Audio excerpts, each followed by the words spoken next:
So we got about 20 people on right now, so we can start talking about Judgment Day. You want to roll into that? Tell them how many trucks we had. I think we ended up with like 39 trucks. I think it was closer to 50. You think so? Yeah. We had about 40 to 50 trucks rolling on Dyno Day. We started the morning about 8 o'clock, got rolling. It's the latest we ever started. Normally we start at 7:30 because Wade gets a little twitchy. A little antsy, yeah. I mean, as soon as the sun comes up and the rooster starts crying, Wade said, "Bring the trucks in, Jimmy." So we did, we do. But we waited till about 8 this year. And I got done with work stock probably about 10:30 or 11 as far as driving goes. Then we took a little break. JT got in there on the 2.6 trucks, wound them out pretty good. And then we rode right into Unlimited. Right in Unlimited. We got done about 5 o'clock that day. Bunch of dang burnouts, bunch of sharp trucks, man. There are some good, powerful trucks in here. Work stock 2.6 and Unlimited. Yeah, I really kind of like where it's going. It's like the work stock class is going away. 2.6 is disappearing. Yeah, 2.6 has been disappearing too. That's nothing new. Sorry, Wade, if you're watching. Wade Howard. Adam said 2.6 is dying, but Buck's still running strong. Buck's doing fine. But is it not? That used Buck to be, is, yeah. It used to be that stock was, or 2.6 was almost as big as our stock class was. Exactly, yeah. And it's gotten to where that class is gone. Everybody's moving to it. But you'll have that. Everybody's doing multiple turbos. Yeah, an immediate bump to unlimited. Exactly, yeah. I feel like running with like UCC and stuff, that's definitely bringing out more of your unlimited style trucks anyways to these kind of events too.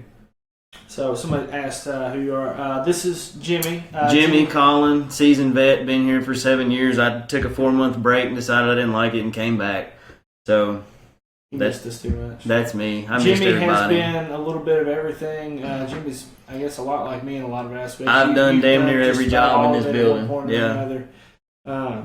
And he's back, sales guy. That's what he likes to do. He likes talking with you people. I like talking with everybody. I like trucks. I like to go fast. Wade's out today doing a little bit of maintenance on the owner's truck. Had a little bit of a coolant leak. He came in. He's like, "I can't do Q&A today because I've got all this going on." I was like, "You know what, bud? I'll take it from here." Unlike most times when Wade's not here, it is not a bow problem this time. Yeah, it's not a bow problem. Wasn't gas station sushi that got gas station sushi didn't get him. We had a awesome meal last night. You missed out on it. Oh yeah, it was pretty dang good, man. We went to Malone's, had a couple steaks, a few old brewskis, and everything was running fine this morning. Let me get some questions piled up here. I think this might have to get off the iPad. It seems to not be doing. How do we get to where we can see questions on here? You can just click a new tab over on the right side there. And just hit Facebook and it should be popped up because I subscribe to the live feed. Guys, while we're doing, just hit comments down there. It'll start popping up if you want to read them there, but I've got them now. Make sure and go to the page real quick if you get a chance. Click on the video, go to the page, and subscribe to the live notifications. We're going to start trying to do more and more of this. I made them put a hotspot actually out in the shop for me finally. So we can do them out there? Yeah, well, that's no problem. I had to have every garage door open and hit the right angle because it's a metal building, so the shop, it was sucking on my bandwidth. 10-4. Hey there, Jonathan. How you doing, buddy? Provides more carnage. I don't know that I agree with that. I'll be honest. I think 2.6 provided more carnage a lot of times. In the past years, yes. See, you're torn. It's because 2.6 is going away. What you end up with are some people in Unlimited that are in Unlimited early. Yes. You get these guys that maybe picked too big of a turbo. You have your phone off? Colton. I don't know what he needs. We'll get him later. You end up with they went with too big of a turbo. They don't have all the supporting stuff set up, and then that's where the carnage typically comes from. So that was happening in 2.6, but now that's really moved to where it's going more unlimited style. There was a couple trucks in work stock. The first one that came in there, I do not remember his name. If you're watching out there, kudos to you because he came in at 6.4 running 7 cylinders. Dumping water in it out in the parking lot before he came in here. And he said, "Bud," he said, "she might blow or she might go." He said, "Just send it." And I was like, all right. So that's what we did. And I think he actually placed too, no joke. I think he came in second or third. I'll be honest, the amount of comedy that came out of driver comments this weekend was awesome. Hey, man, I will give you guys credit. Everybody was good sports about it. They came in. They were just funny. The number of times that I heard "send it" and other things like that, I couldn't even count it. So we've got some questions going. We'll take a little break at some point and go back into more about dyno. Finer than frog hair, Jimmy. I like it, Jonathan. I'm hanging in there like a hair in a biscuit, dog. All right. Let's see which one we have. What truck you have there, Peyton, with the heat shield on the top side? Pull it up on my phone because it's not doing well enough on the. Peyton, get back to you. I'm going to go on to John's question there. 06 Dodge Ram G56. I have 2 problems that only happen once in a blue moon. The first, I'll have no oil pressure. I turn the truck off and start it back. Injector group B and all codes associated with that. It usually persists about 3 to 4 hours. Once it happens, I turn my truck off and try to start it every 3 to 6 hours, and I lost it. Which question are you doing? Jonathan Rosso? The one about the 06. Okay. 06 Dodge Ram 3500 59 G56. I have 2 problems that only happen once in a blue moon, about every 6 to 9 months in between occurrences. The first is I will have no oil pressure. I turn off the truck and start it back up. 5 or 6 hours later, everything is fine. Second, I will have wide open injector group B and all the codes associated with that. It will usually persist 3 to 4 hours to 4 days. Once it happens, I turn my truck off and try to start it every 3 to 6 hours after that happens. The only modification I have is an Edge CS tuner. Gotcha.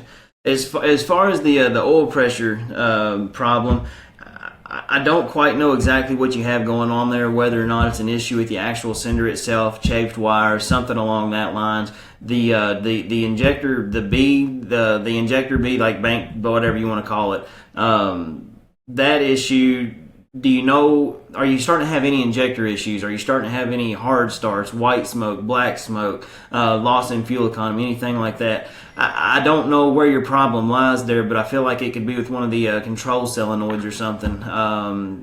But again, without having the truck here, honestly, I couldn't tell you. If you want to, call in here, ask to speak with one of the guys or myself. That way we can go a little bit further in detail in it and get a little bit of a background, do some tests here and there, and we can go from there for you, bud.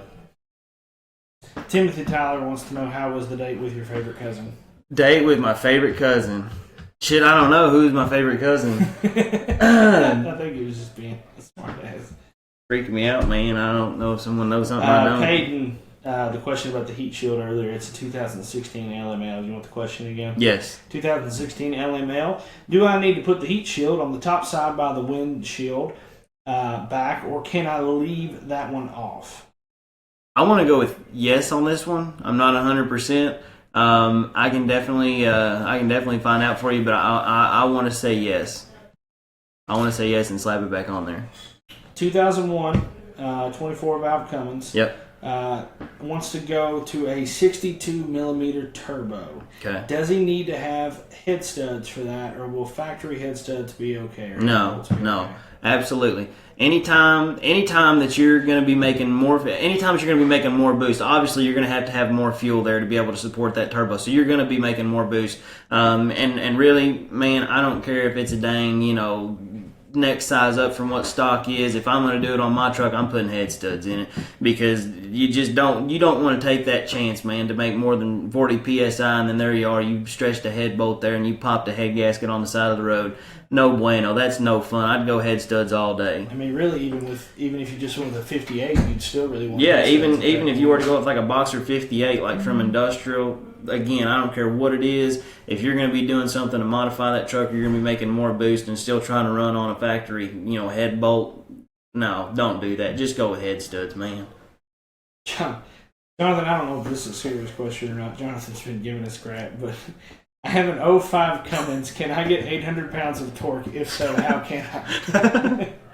Yeah. I'm going to assume that's not a serious question, Jonathan. I hope it's not. We can get it for you if you need so, man. Absolutely, dude. Give us a call. We'll set you up, dude.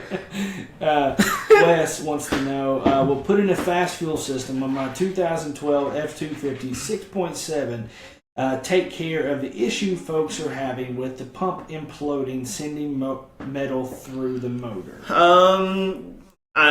I don't want to say yes and I don't want to say no because of that injection pump. Having the added fuel there isn't necessarily going to help out on any kind of manufacturer defects to do with that injection pump as far as running that CP4 because they've been known to be problem childs. I could see where it would help out. Go ahead. I'm not familiar with this issue. What are they having? It's basically just like the Duramax man on the LMLs, like having a CP4 on there where they just fucking grenade. Excuse my French. Is it still? Yeah, that was Schumann that time. Oh, yeah. I don't think he's in there. No. So it's not the fuel pump that's imploding; it's the injection pump. I think if I'm understanding your question right. If not, tell me and we'll go there. Is that the truck that they have issues with the tank delaminating on too, real bad? Yes. That was the 6.0s, the 6.0 cabin chassis tanks in the rear. No. It was one of the new ones. Swear? Yeah. I didn't know about that. I just thought it was a 6.0 cabin chassis truck. Came in with his truck and had all the delamination stuff all over the filter. I'm gonna go with all Fords having delamination problems in. Yeah, I was just wondering if that was. Wes wants to know if you have any recommendations for that. A lot of people more and more are going into some sort of preventative thing by. Yeah, you're definitely. I feel like you're definitely on the right way as far as going with the fast because having an added volume there to set PSI where that injection pump is not, and especially trying to run with the factory, it's not doing the whole job the full length of the truck really. So that's going to help out and be some sort of preventative maintenance for you for sure. But yeah, fast setup. I think you're going the right way. Cade Sidwell, what guards were used in the making of that fade? Asking for a friend. Oh, you're going to go a skin over the ears, faded up to a 0, then you're going to go to a 0.5 over the 0, 1 straight into a 2, and then scissor cut on the top, dog. And then Tyler Montgomery wants to know, these are knuckleheads that are supposed to be working right now that are apparently tuned into the live show. Is Greg watching? No. Do we know if Greg's watching? Tyler Montgomery, what was the French word you used? I want to add it to my repertoire. Yeah, you know what French word I used. I said sorry, I didn't mean to. All right, Vinny, I have a 2007 6.7 Cummins with the Smarty S67 programmer. Every once in a blue moon. Blue moon is a popular... Blue moon, everybody... Popular colloquialism. Make me want to go drink beer. I will get a crank no start problem. Most of the time I have to reload the tune and it will fire. Is it possible the Smarty is wiping out my ECM? No. What you need to do, you need to set your truck back to stock. You need to go to madselectronics.com. You need to download their updater and you need to update that Smarty. That's probably going to take care of your issue. I don't know what kind of glitch is there in the tune, but if you get the latest download for it, I feel like that's going to take care of it, buddy. It's a software, not a hardware issue. Yeah, typically. yeah.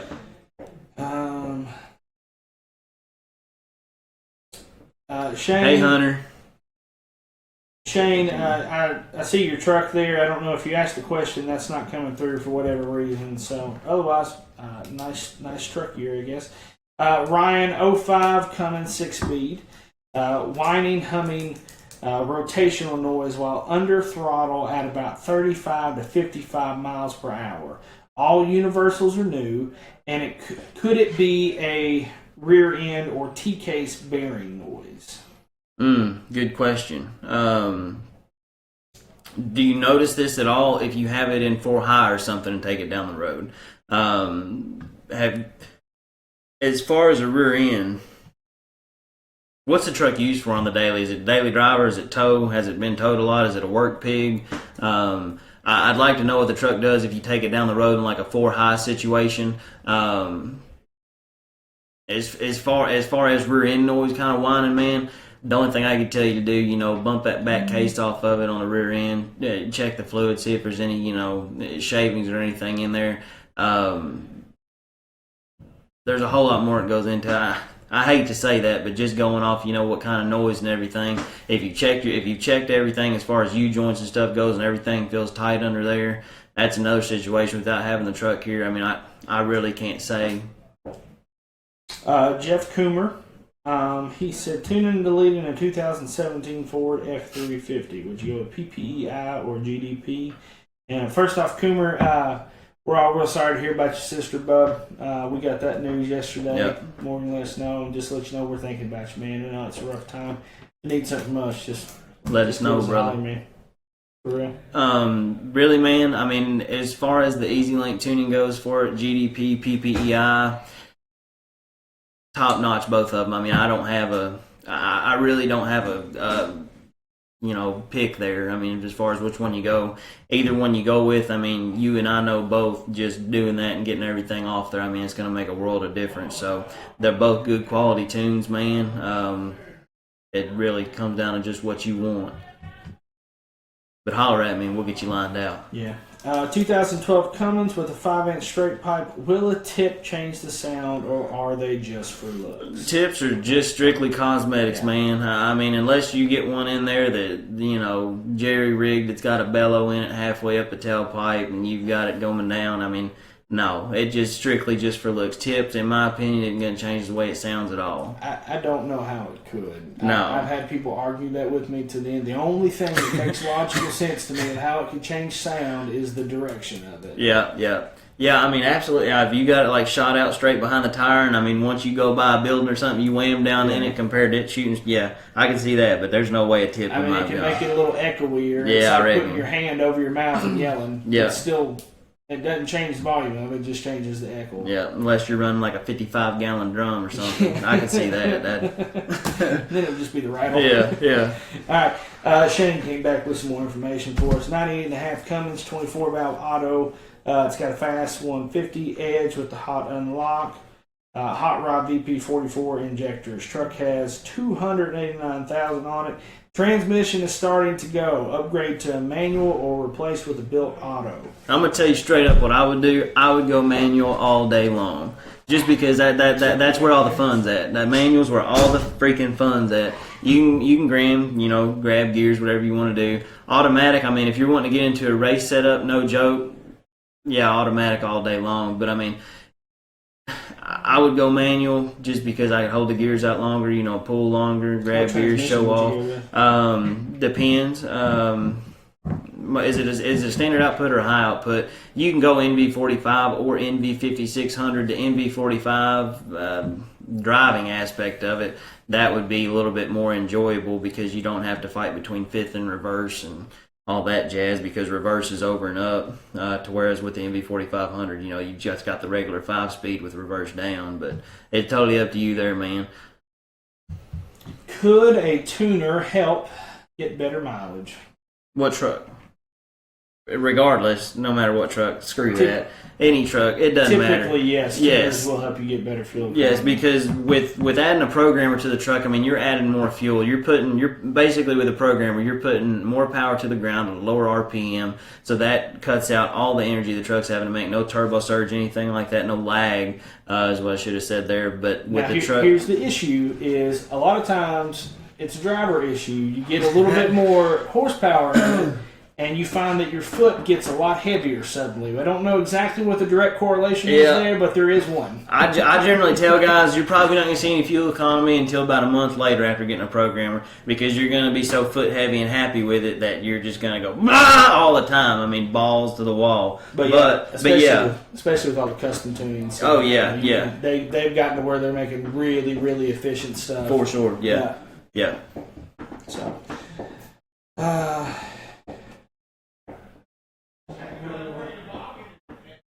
let's see. All right, Brenton. I have a 2013 6.7 Cummins. Put EFI Live on it, and it smokes all the time, even when you're not in the gas. Any ideas? You're gonna need different tunes, bud. Whose tunes are you running for one?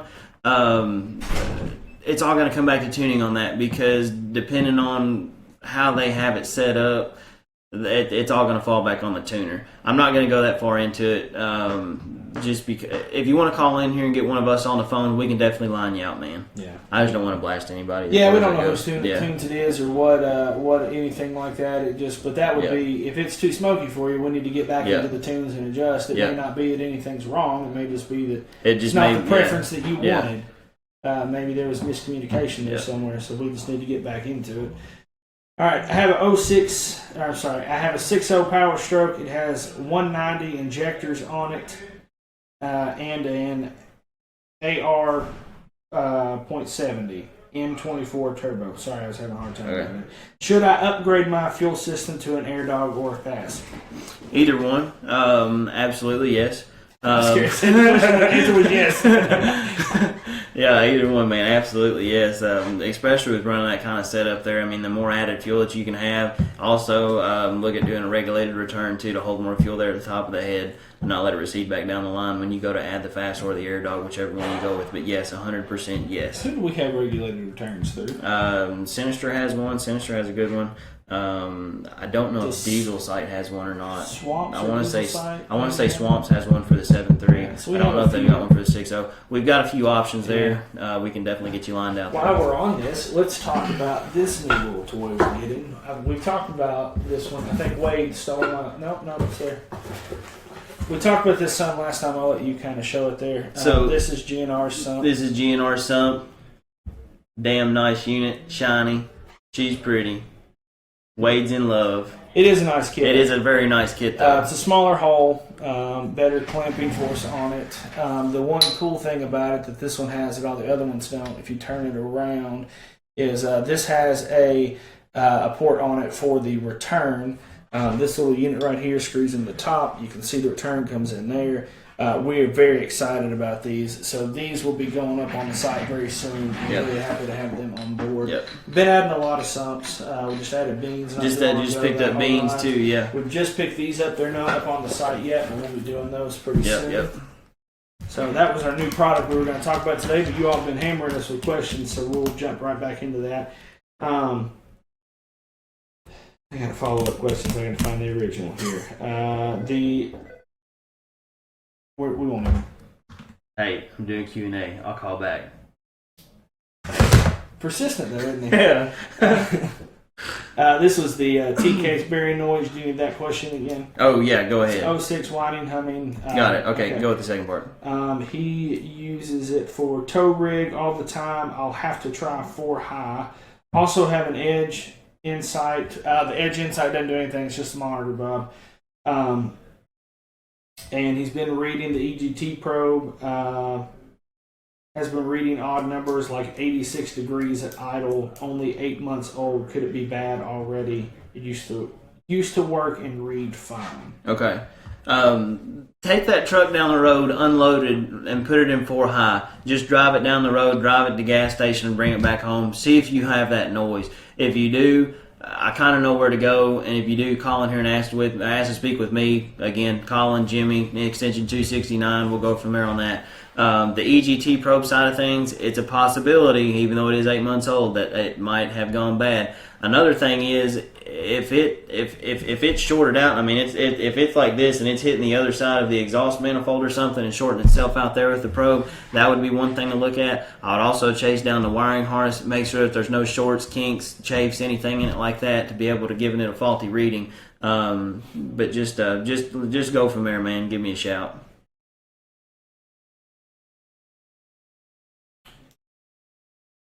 Um, 2001 F250 7.3 stock. Dylan, I don't know what you were asking there, buddy. Sorry. Y2K 24 valve. Y2K. Year 2000. Yeah. I was like, wow, I haven't heard that in a while. That makes me think of 55-gallon water drums that people were storing around there because they thought the world was going to crash. 24 valve with an air dog Special X injection pump from Blue Chip Diesel. What is the biggest injector you would recommend running before installing head studs? I mean, yes. Yeah. Go ahead and go with head studs, buddy. Wade says this all the time. If you have to ask that question, you're going to get to head studs anyway. You might as well go ahead and put them on there and not have to replace the heads. You'll save money. Save money, save headache. I mean, if you just don't want to, just go ahead and pull a gun out and shoot yourself in the foot right now. That's absolutely what I would say. But go ahead and go with head studs. All right. What time is it? We're about out of time. 3:27. We'll do one more question and we'll close up. Let's find a good one. Kyle said we got matching shirts today, Adam. I know. You go, Kyle. Yeah. Hey. Did you make it back with your beer cheese, buddy? It's always a challenge for Kyle. All right, I have 2001 Cummins. When I drive through town, it runs great, but when I get on the highway, it drops all power, then picks up again. Then drops power and picks up again. Every once in a while, if I run into a store and try to start it, it won't start back. But if I come back a few hours later, it will start right back up. Okay, so what's happening here? First off, I'd kind of like to know what your lift pump pressure is. With having the hot problem there on a VP44, if you drive it to the store and come back out and try to start it and it doesn't start back, one thing that I want you to do is get it to do that, but don't take it to the store. Take it out, get it hot, bring it back home to where you're somewhere you know you're safe. When you get it to the point where it won't start, I want you to unplug power from the lift pump, get back in the truck, see if it starts. If it does, go back there and plug your lift pump in. What's probably gone on here is, one, your lift pump pressure is either too high or it's been too high for a long period of time. Possible diaphragm issue in the pump. It could have a busted diaphragm, and once it gets hot and it expands, it allows fuel to pass by it to where it can't pop off enough pressure to pop the injectors to fire the truck. But do that for me. Check the lift pump pressure. Like I said, take it out, get it hot. If it won't start, unplug the lift pump, see if it'll start. If it does, plug the lift pump back in and call in here and talk to me or one of the techs, and we can do a little bit more with you from there and get you up and going again. All right. Well, there's one more I want to answer because this is a new product that's coming back out. Opinions on the Diablo Predator 2 on an 05 Cummins. Recently got one. Are they good programmers? Yes. Those were always very, very consistent programmers. They were always bread and butter tunes too. I had buddies running when we was in high school, and they just came out. They were good, man. They were good, They were just solid. I mean, if you're wanting a ton of power and stuff, but if you're just wanting a good tune, which a lot of people just need this. They just need a tune, get the fuel economy. I mean, it's a good setup, and it's not going to break the bank. Absolutely. Good stuff. Yep, good seller, good stuff. All right. How much nitrous is too much nitrous from Tommy Hagar? You tell me, Tommy. You tell us, Tommy, buddy. We're not. Yeah, we'll defer to you on that. All right, so we will wrap up, guys. Like I said, every Thursday at 3. We might give or take a minute or two. We'll be on here doing the Q&A, whether it's Wade, me, somebody else. It won't be me answering questions, but it might be me in here. We'll be doing this. I'll try to do it live from SEMA in a couple of weeks when we do that. That'll be a cool one. That would be sweet. But going to be doing more and more impromptu live. Like I said, I got them to put me wireless out in the actual shop area, so we'll be able to do more stuff out there randomly. But it won't be at a scheduled time because I don't know. It'll just happen whenever it is feasible. So you'll want to subscribe to live notifications on the page in order to get those so that we can talk about the stuff we're doing there. Otherwise, you'll have to watch it all later on down the road. So that's it. You got anything else you want to talk about? I got nothing, bro. Dino Day was a success. If you all came, thank you very much. We appreciate that. We had a really good time. It's the best weather we've had in 4 or 5 years. Shoot, yeah, buddy. I mean, I think it's been 3 years since we've had weather that good. Turnout was good. Crowd was awesome. Everything was awesome. So it was a go. Thanks for watching. Tell them bye, Jimmy. Bye, Jimmy.